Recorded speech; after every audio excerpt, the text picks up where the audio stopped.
5 और 6 नवंबर 2 दिन CET की परीक्षा, कॉमन एलिजिबिलिटी टेस्ट। एक बहुत बड़ा ये भी एक प्रोजेक्ट है हमारा।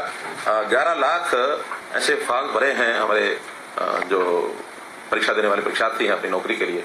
ये ग्रुप C के लिए किया जा रहा है। तो ग्रुप C में +2 के जो विद्यार्थी हैं, +2 पास जिन्होंने किया हुआ है वो एलिजिबल है, उन्होंने एग्जाम देना है। तो 5 और 6 साल 5 और 6 2 दिन। इसमें सारे प्रदेश में लगभग 2000 सेंटर हमने उनको ऑफर किए हैं। अब जो कंपनी है वो 2000 का उपयोग करती है या कम में काम चलाती है। 5 जिलों में अभी उनकी रिपोर्ट थी कि यहाँ सेंटर न दिए जाए, हर कोई अपने अपने हिसाब से सेंटरों को उपयोग करता है। तो 5 जिलों में जैसे दादरी जिला है, झज्जर जिला है, रोहतक जिला है, जींद है एंड नूह है। तो ऐसे 5 जिलों में सेंटर वो नहीं बनाएंगे, बाकी सब 17 जिलों के अंदर ये सेंटर बनेंगे 4 शिफ्टों में। 2 शिफ्ट 5 तारीख को, 2 शिफ्ट 6 तारीख को। ये 5 जिले सर कंपनी के कहने पे है या अपनी कोई? हमारा भी उसमें हमारा भी पुराने हमारे जो HPSC और हमारे जो स्टाफ सिलेक्शन कमीशन उनकी भी जो रिपोर्ट्स हैं और हमारा स्कूल एजुकेशन बोर्ड उनकी भी रिपोर्ट्स हैं। इन जिलों में नकल के चांसेस ज्यादा होते हैं। एक ही मात्र कारण है और कोई कारण नहीं है। हमने हालांकि कहा कि उसमें से जो अच्छे सेंटर हैं नकल नहीं होती है उनको लगाया जा सकता है, लेकिन इस बार तो अभी पूरा जिला छोड़ा है। अगली बार में हम ऐसे कुछ स्कूलों को छांटेंगे जहां इस प्रकार की प्रवृत्ति नकल की नहीं है। अब क्या होता है कि इतने सारे सेंटर्स पर जब ये काम किया जाता है तो कई बार पुलिस के नाते से पुलिस लगाते जरूर है, लेकिन अनटू कोई इंसिडेंट हो अच्छा नहीं है। Let us play safely. तो उस नाते से हमको उन जिलों में भी ना करके, बाकी हमारे पास हैं सारे सेंटर्स हैं।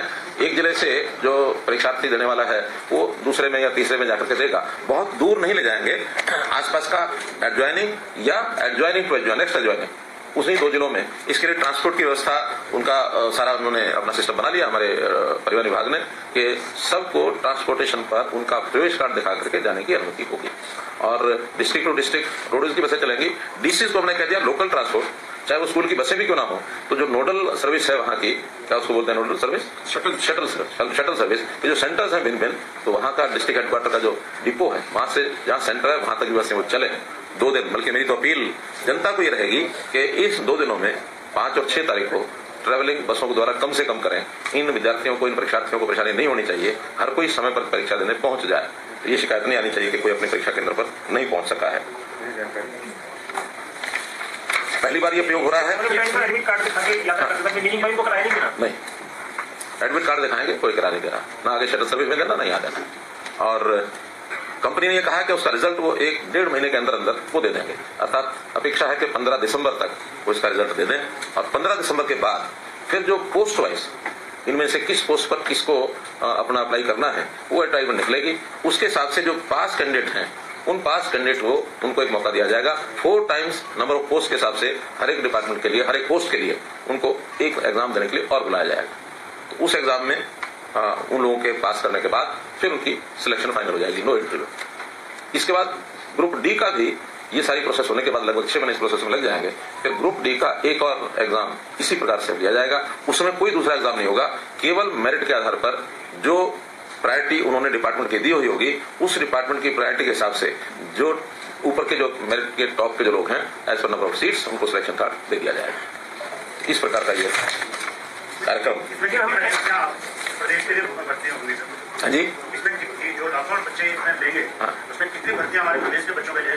नहीं, ऐसा कोई इसमें कोई वो रिजर्वेशन नहीं है।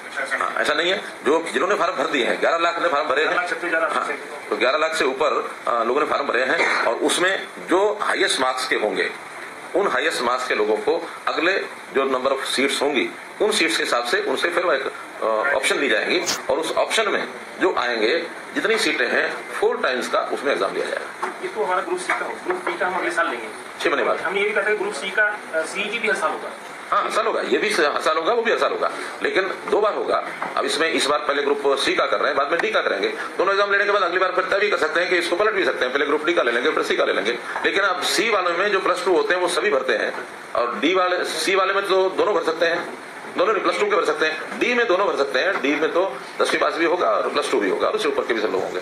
तो बहुत से लोग कॉमन भी हैं जिन्होंने C भी भरा है, D भी भरा है। तो आज जो C वाले हैं वो तो सब जाएंगे, बाद में जो D वाले हैं उन्हीं का एग्जाम उसमें भी दिया जाएगा। सर ग्रुप C में इंटरव्यू होगा? नहीं, इंटरव्यू नहीं होगा।